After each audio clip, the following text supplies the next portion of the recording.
Hello dear students, welcome to the class and welcome to this session of ICT Virtual Classroom। ICT Virtual Classroom के इस session में आप सभी का स्वागत है।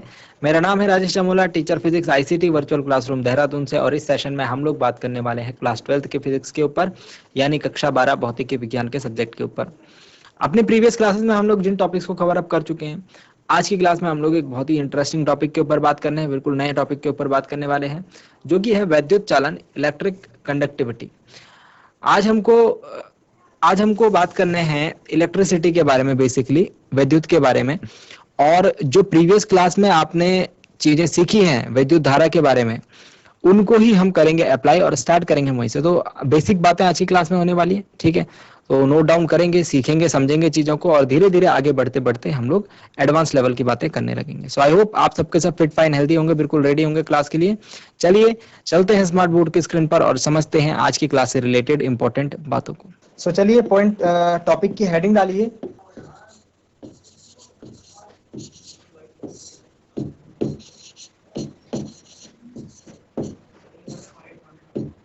वैद्युत चालन, वैद्युत चालन, वैद्युत चालन, इलेक्ट्रिकल कंडक्शन। हम लोग बात कर रहे हैं इलेक्ट्रिकल कंडक्शन के बारे में।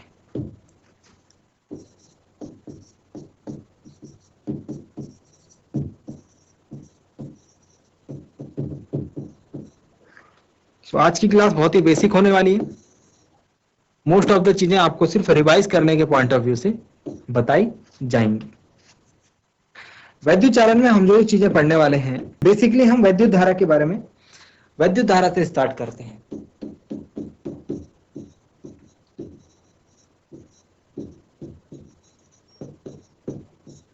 इलेक्ट्रिक करंट, वैद्युत धारा क्या होती है आप जानते हैं, आई से निरूपित करते हैं, है ना।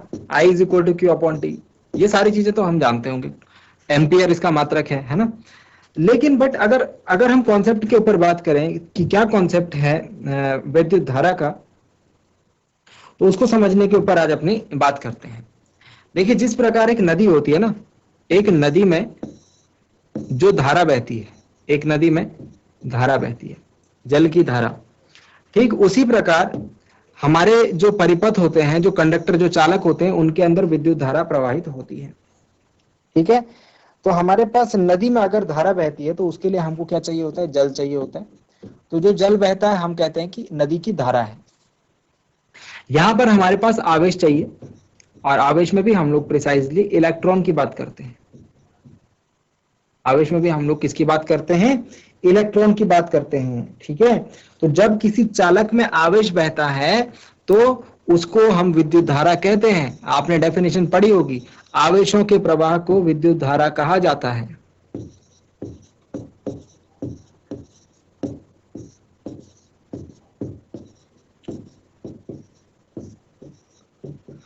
Flow of charge is called electric current.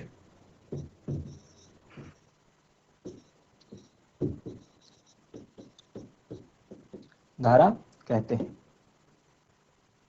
ठीक है। किससे डिनोट करते हैं इसे, किससे डिनोट करते हैं, आई से।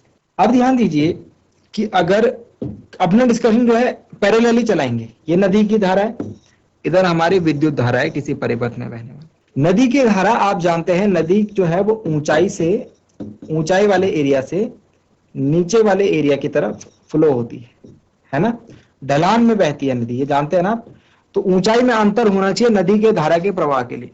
ऐसे ही यहां पर अगर हम चाहते हैं इस डायरेक्शन में अगर विद्युत धारा प्रवाहित हो, तो यहां पर जिस चीज में हमको अंतर, जिस चीज में डिफरेंस रखना होता है, वो होता है विभव, और उस राशि को कहते हैं विभवांतर। हम इसे कहते हैं पोटेंशियल डिफरेंस। तो विद्युत धारा कब प्रवाहित होगी, जब विभवांतर आरोपित होगा। जब चालक में विभवांतर आरोपित होगा, चालक के सिरों के बीच कुछ विभवांतर होगा, तब जाकर के आवेश ज्यादा से कम की ओर भागेंगे, और तब जाकर के विद्युत धारा प्रवाहित मानी जाएगी किसी परिपथ में। समझ रहे हो। तो हम क्या कहते हैं कि जैसे जल जो है वो हमेशा अधिक दाब से कम दाब की ओर बहता है, ठीक उसी प्रकार आवेश को बहने के लिए किसकी आवश्यकता होती है, विभव की आवश्यकता होती है। और ये विभवांतर हम लोग बाहर से, जैसे बैटरी हो गई, बैटरी के थ्रू हम लोग इसको विभवांतर दे देते हैं, है ना, सेल के द्वारा दे देते हैं, तो इन सारी चीजों का काम क्या है, ये ऊर्जा स्रोत के रूप में काम तो करती हैं, साथ ही विभवांतर आरोपित करने का काम भी करती है हमारे चालक तार पर, जिस वजह से विद्युत धारा जो है आसानी से प्रवाहित हो पाती। समझ गए हो बात को? तो ऐसा ही मात्रक के बारे में बात कर लें, आप विद्युत धारा के कॉन्सेप्ट समझ गए। ठीक है, आवेश जो होते हैं किसी चालक, कोई भी चालक जो है हमारा, कोई भी पदार्थ जो है, ये किससे मिलकर बना है, उसके अंदर आवेश होते हैं। देखो पदार्थ जो है वो छोटे छोटे अणुओं से मिलकर बना है, छोटे छोटे अणु परमाणु से मिलकर बने, परमाणु आवेशों से, परमाणु के अंदर आवेश तो है इलेक्ट्रॉन प्रोटॉन न्यूट्रॉन, है ना, प्रोटॉन और न्यूट्रॉन साथ होते हैं, इलेक्ट्रॉन ही तो घूमते रहते हैं परमाणु के अंदर। तो ये जो आवेश है, इलेक्ट्रॉन है, ये तो हर एक चालक में है ना। तो आवेश को हम लोग कैसे और तेज मूव करा सकते हैं, कैसे उनका प्रवाह करा सकते हैं, विभवांतर से, सिंपल। ठीक है, सो विभवांतर की वजह से किसी चालक में विद्युत धारा प्रवाहित होती है। इस बात को आप याद कर लीजिए, समझ लीजिए, रट लीजिए, पर यह सबसे ज्यादा इंपॉर्टेंट टर्म है। तो जो विद्युत धारा है आवेश प्रवाह की दर होती है। ठीक है, और आई का जो फॉर्मूला है, आई का जो फॉर्मूला है वो होता है Q upon T. I is equal to Q upon T, जहां Q क्या है, जहां Q जो है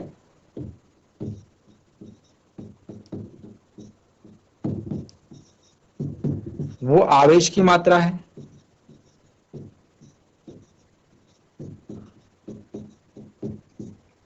और T जो है वो एकांक समय यानी समय को निरूपित कर रहा है सेकंड में।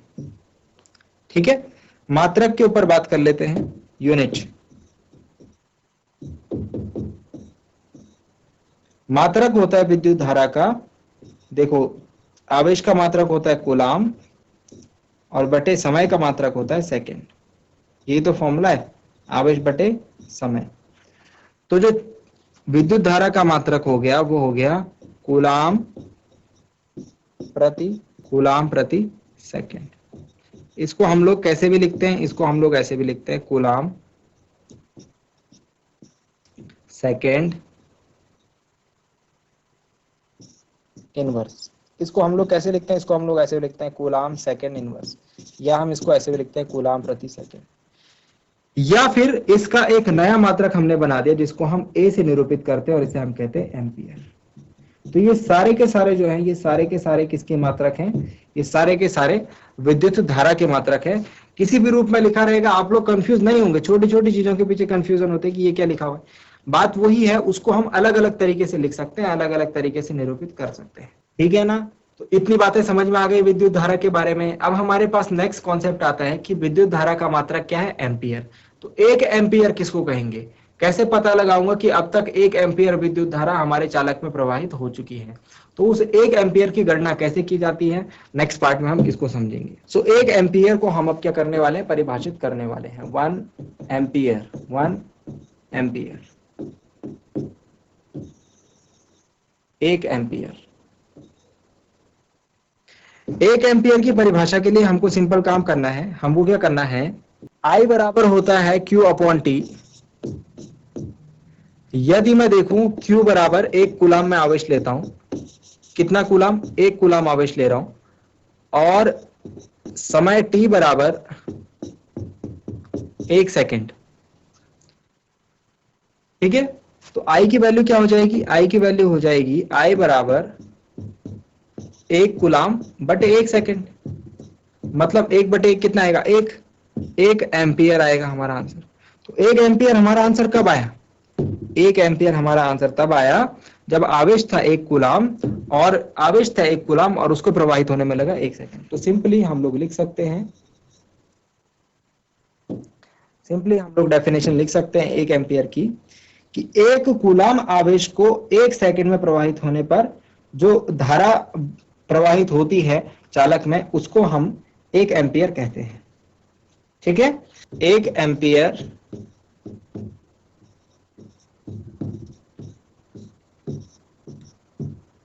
वह धारा है जो 1 एम्पियर वह धारा है जो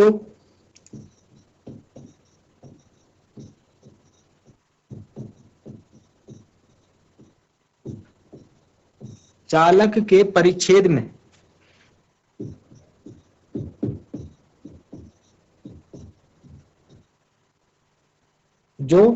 चालक के परिच्छेद में 1 सेकंड में 1 कूलाम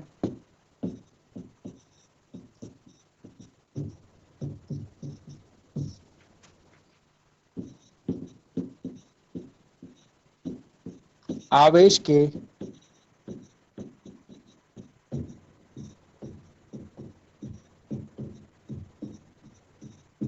प्रवाहित होने से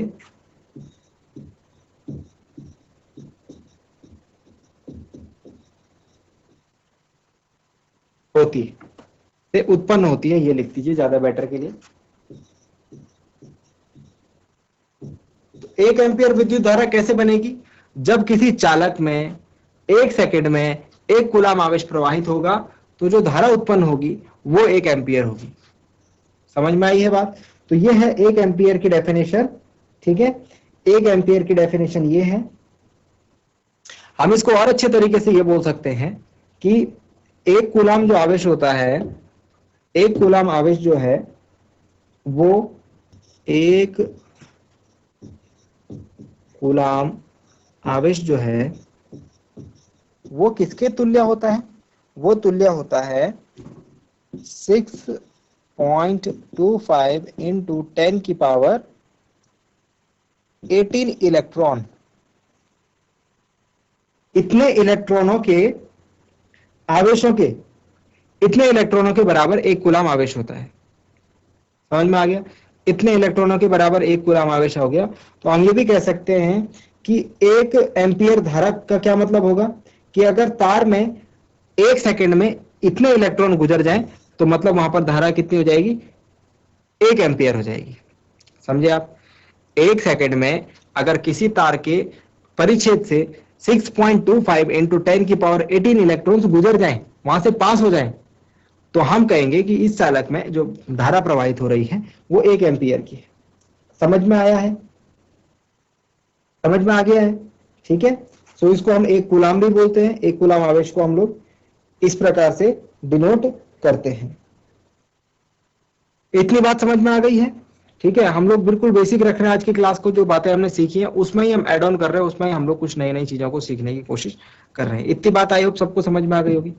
अब नेक्स्ट एक और टर्म आता है हमारे पास, थोड़ा सा आगे अगर बढ़ेंगे हम तो यहाँ पर हमारे पास एक टर्म आता है स्थायी धारा और परिवर्ती धारा। स्थायी धारा और परिवर्ती धारा।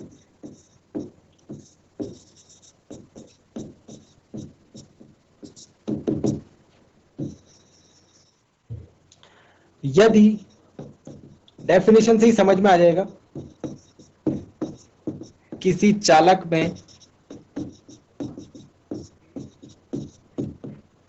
यदि किसी चालक में प्रवाहित आवेश की दर समान रहती है,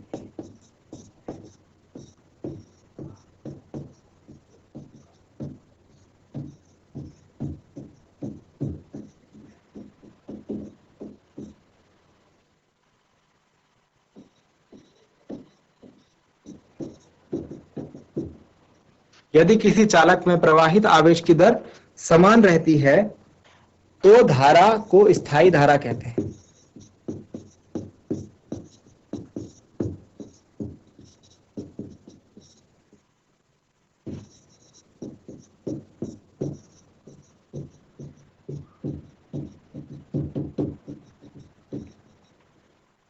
तो धारा को स्थायी धारा कहते हैं। स्टेडी करंट,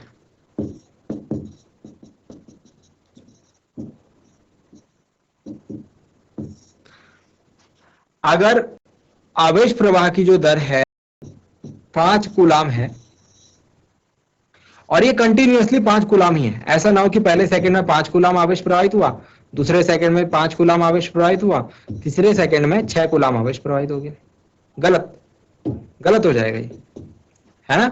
ये स्टेडी करंट नहीं होगी। स्टेडी करंट मतलब कि हर समय 5 कूलाम है तो 5 कूलाम आवेश ही धारा प्रवाहित, 5 कूलाम आवेश ही प्रवाहित होना चाहिए। तो अगर किसी चालक में प्रवाहित आवेश की दर एक समान रहती है तो उसको हम स्थायी धारा कहते हैं। समझ में आ गई है बात? ठीक है, सिंपल सी बात है। और प्रतिवर्ती धारा क्या हो जाएगा? इसका अपोजिट हो जाएगा। प्रतिवर्ती धारा क्या हो जाएगा? इसका अपोजिट हो जाएगा। यदि किसी चालक में धारा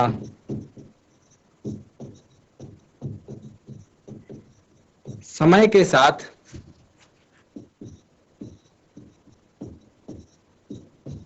बदलती है तो धारा को परिवर्ती धारा कहते हैं।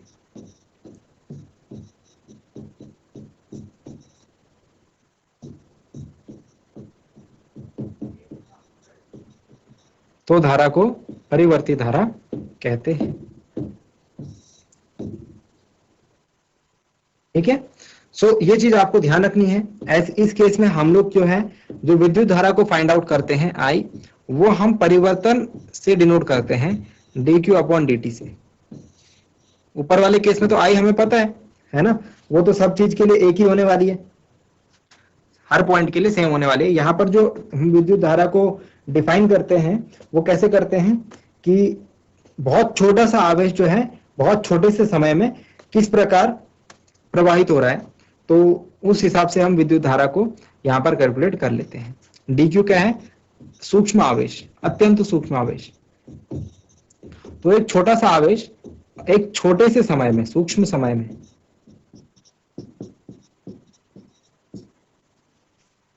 छोटा सा आवेश छोटे से समय में जो प्रवाहित हो रहा है उसका जो अनुपात है उसको हम लोग विद्युत धारा यहाँ पर इस तरीके से फाइंड आउट करते हैं। समझ में आई होगी आपको ये बात? ठीक है, सो ये था हमारा विद्युत धारा से रिलेटेड कॉन्सेप्ट। आई होप कि आपको ये सारी चीजें समझ में आई होंगी। तो अब हमारे पास जो है एक और चीज आती है विद्युत धारा से संबंधित, वो है किसी परिपथ में, सपोज एक परिपथ है और उसमें मैंने एक वोल्टेज सोर्स भी जोड़ रखा है, विद्युत जो ऊर्जा स्रोत है वो भी मैंने ऐड करा हुआ है।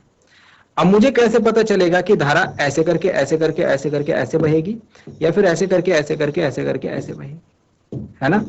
धारा जो है उच्च विभव से निम्न विभव की ओर बहेगी, लेकिन इसका निर्धारण हम लोग कैसे करेंगे?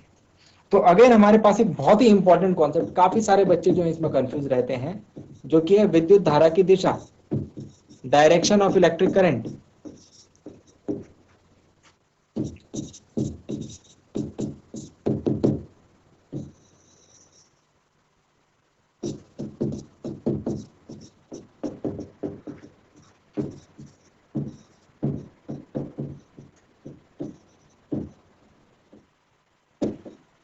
डायरेक्शन ऑफ इलेक्ट्रिक करंट, विद्युत धारा की दिशा। विद्युत धारा की दिशा के लिए हमारे पास कन्वेंशन है। पहली बात तो आप ये ध्यान रखना, क्या है कन्वेंशन? कन्वेंशन मतलब जो पुराने समय से जो बातें मानते हम आ रहे हैं उसको हम फॉलो करेंगे, सीधी सीधी बातें। ठीक है, बहुत ज्यादा लॉजिक इसमें हमको देखने को नहीं मिलता। जो बातें पहले से मानते हुए आ रहे हैं साइंटिस्ट, हम उसी बात के ऊपर चलते हैं। तो विद्युत धारा की जो दिशा है, स्टार्टिंग में अगर बात करें हम लोग, तो स्टार्टिंग में जब हम लोग डिस्कस कर रहे थे इलेक्ट्रिक करंट को, मतलब काफी सालों पहले, तो वहां पर यह चीज नहीं पता थी कि विद्युत धारा प्रवाहित क्यों होती है, इलेक्ट्रॉनों की वजह से विद्युत धारा प्रवाहित होती है। ये चीज हमें नहीं पता थी, आगे आपको पता लगेगी इस चैप्टर में, है ना? सो वहां पर जो है हम लोग ऐसे ही हमने एक कन्वेंशन बनाया कि विद्युत धारा की दिशा धन विभव से ऋण विभव की ओर होगी, मतलब ऐसे होगी, पॉजिटिव टू नेगेटिव होगी। ठीक है, आगे आने वाले टाइम में जब हमने इलेक्ट्रॉनों की ये पता लगाया कि मुक्त इलेक्ट्रॉनों के प्रवाह के कारण जो है विद्युत धारा बनती है, तो हमने बोला कि अगर ये इलेक्ट्रॉन जो है ये इस दिशा में जा रहा होगा तो धारा की दिशा ये होगी, इसकी विपरीत डायरेक्शन। फिर से बोल रहा हूं, कन्वेंशन है, माने जाने वाली बातें तो हमें भी माननी है।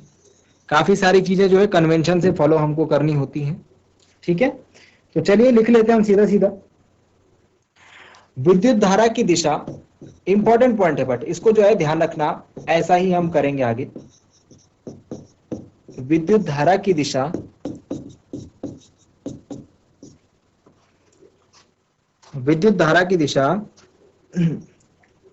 धन आवेशों की गति की दिशा में, धन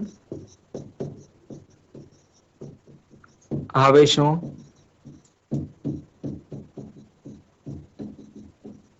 की गति की दिशा में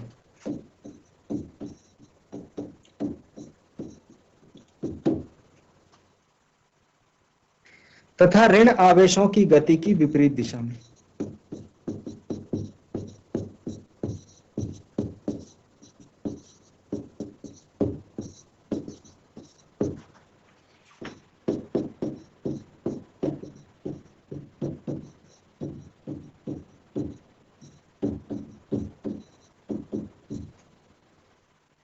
की विपरीत दिशा में ली जाती है। तो ये कन्वेंशन है, ये बात सब मानते हैं, ये बात हमको भी माननी है और इसको ही फॉलो करना है। सिंपल सा टर्म है। विद्युत धारा की दिशा धन आवेशों की गति की दिशा में तथा ऋण आवेशों की गति की विपरीत दिशा में ली जाती है। तो फॉर एग्जाम्पल अगर हम बात करें कि ये धन आवेश है,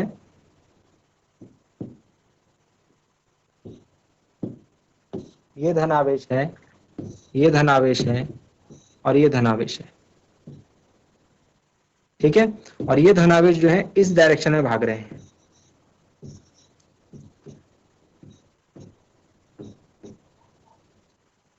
तो जो धारा की दिशा होगी, हम कैसे लेंगे धारा की दिशा को?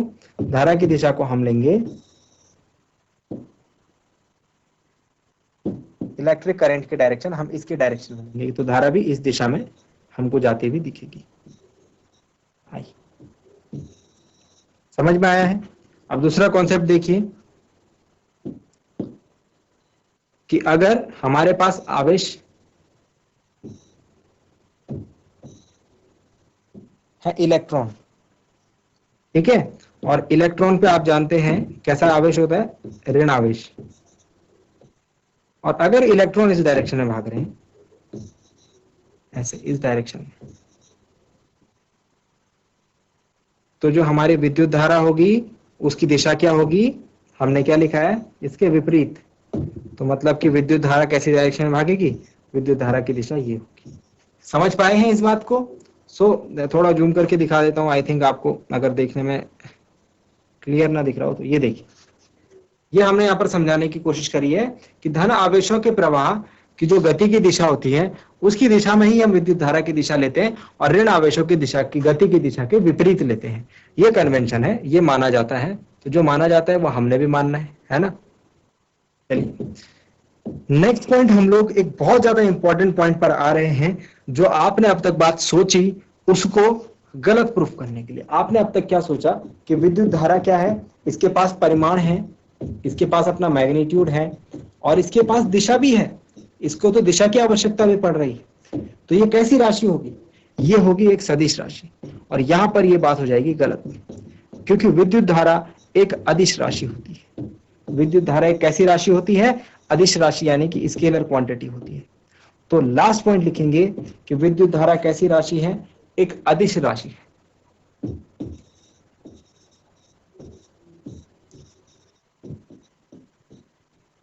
विद्युत धारा एक अदिश राशि है।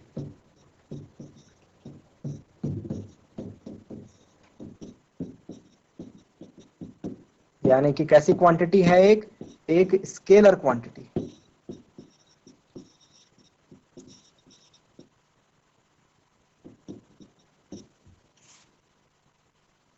ठीक है, विद्युत धारा एक कैसी राशि है? अदिश राशि है। बस ध्यान रखना आप कि अगर आप कहेंगे सर ये जो है अगर अदिश राशि है तो यहाँ पर हम डायरेक्शन, दिशा की क्यों बात कर रहे हैं स्पेसिफिकली? तो ये दिशा जो है डियर स्टूडेंट, जब परिपथ हम बनाते हैं ना, इलेक्ट्रिक जब हम सर्किट्स बनाते हैं तो कुछ सर्किट्स अभी आप लोग जैसे किरचॉफ्स लॉ पढ़ेंगे वगैरह वगैरह, आगे जो नियम पढ़ेंगे तो वहां पर ये सर्किट्स जो है अभी तो हमको इजी दिख रहा है, तो यहाँ पर भी हमको बताना होता है कि धारा कौन सी डायरेक्शन में आ रही है। लेकिन जब जो सर्किट्स होते हैं, जो परिपथ होते हैं, वो कॉम्प्लेक्स हो जाते हैं, वो जटिल हो जाते हैं, तो वहां पर धारा की दिशा का इंपॉर्टेंट रोल हो जाता है धारा की दिशा को पता लगाने के लिए। तो उसके लिए हमें कन्वेंशन लेते हैं, साइन कन्वेंशन। ठीक है, लेकिन आपको इस बात से ये नहीं आपको कंफ्यूज होना है कि विद्युत धारा एक सदिश राशि है। विद्युत धारा क्या है? एक स्केलर क्वांटिटी है, एक अदिश राशि है। ठीक है, और दूसरी चीज ये है कि जो सदिश राशियां होती हैं उसके लिए कुछ नियम होते हैं, जैसे सदिश राशियों का योग नियम होता है, एडिशन वेक्टर होता है, और भी सदिश धाराओं, जो सदिश राशियां होती हैं उनके और भी काफी सारे नियम होते हैं, है ना।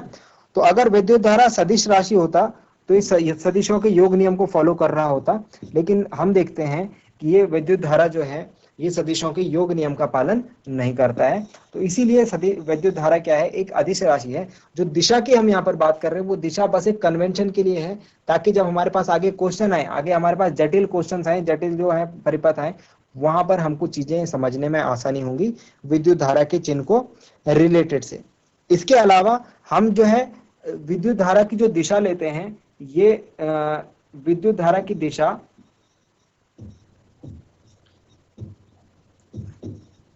इसके लिए हम सिर्फ पॉजिटिव और नेगेटिव का साइन लेते हैं। तो वो हम सिर्फ इसलिए लेते हैं ताकि हम लोग ये बता सकें कि आवेश को जो है किस दिशा में भाग रहे हैं। आवेशों की गति की दिशा हम लोग पता लगाना चाहते हैं, आवेशों की गति की दिशा का पता लगाने के लिए हम लोग, जैसे हमने देखा ना, अगर विद्युत धारा की दिशा ये है किसी परिपथ में, तो हम समझ जाएंगे अच्छा ऋणावेश जो है इस दिशा में भाग रहे हैं। तो ये चीज पता लगाने के लिए हम लोगों ने क्या किया है, विद्युत धारा की दिशा का कॉन्सेप्ट लाए हैं और उसका यूज करते हैं। ठीक है ना, समझ में आ गया है। तो ये था हमारा विद्युत धारा से रिलेटेड कॉन्सेप्ट, और इसको हमको यूज करना है आगे अपने आने वाले चैप्टर में विद्युत चालन में। तो विद्युत धारा से रिलेटेड इन सभी बातों को आप नोट डाउन रखेंगे। आगे हम लोग जो है और भी काफी सारे इंपॉर्टेंट बातों के ऊपर अपना डिस्कशंस रखेंगे। सो आई होप जो बातें आपको आज बताई गई हैं वो समझ में आई होंगी, इंटरेस्टिंग लगी होंगी और आपने नोट डाउन किया होगा। रिवाइज जरूर करें एक बार। आगे आने वाली क्लासेस में ऐसे ही इंपॉर्टेंट और इंटरेस्टिंग टॉपिक्स में लाने की कोशिश करूंगा आपके लिए। मिलते हैं अगली क्लास में। आज के लिए इतना ही। क्लास से जुड़ने के लिए आप सभी का बहुत बहुत धन्यवाद। Thank you very much and have a nice day.